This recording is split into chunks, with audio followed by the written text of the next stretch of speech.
कुठलीच जात, धर्म, पक्ष, भाषा नाही, फक्त त्याचा धर्म विकास, भाषा विकास आहे. मी आलो तुमच्या मतदारसंघामध्ये एकच विषय घेऊन आलो. मी येथे विकासासाठी आलो. ओबीसीचं काम मी आज करत नाही, 35 वर्षापासून करतोय. म्हणून तर मंडल आयोगासाठी मी शिवसेना त्यावेळी सोडली. मी विकास काम करताना कुठल्याही समाजावर अन्याय होऊ देत नाही. सध्या मतदारसंघात 1700 कोटींची विकास कामं सुरू आहेत. आता पुढील काम करायचे आहे. निवडणूक आता जवळ आली आहे. कोणाला तरी आहे आणि कोणाचं तरी काम करायचं आहे. हे सगळं मी तुमच्यावर सोपवतो असे म्हणत आई रेणुका माता तुम्हाला सद्बुद्धी देवो असे येवला लासलगाव विधानसभा मतदारसंघातील निमगाव वाकडा येथे विविध विकास कामांचे लोकार्पण व भूमिपूजन करून मंत्री छगन भुजबळ नागरिकांना मार्गदर्शन केले. म्हणजे कुठलाच जात, धर्म, भाषा, पक्ष काहीच नाही. विकास त्याचा धर्म विकासच आहे.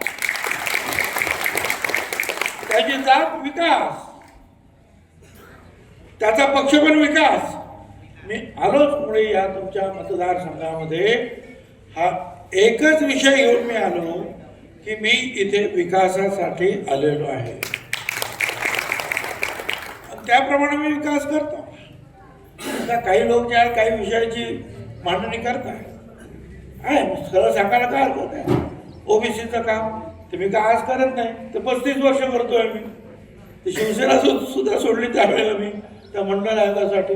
पण ते जरी काम करत होतो तरी तुमच्या मतदारसंघात किंवा कुठच्याही मतदारसंघामध्ये कुठल्याही समाजावर अन्याय केला नाही.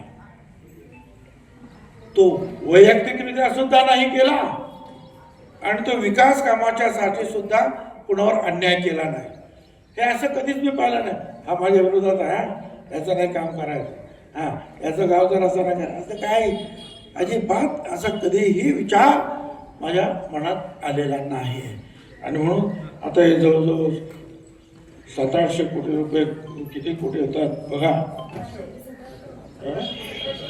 1700 कोटी आले, 1700 कोटी. आता कोण मोजतोय? फक्त पास करून आणायचं एवढंच माहिती आहे मला.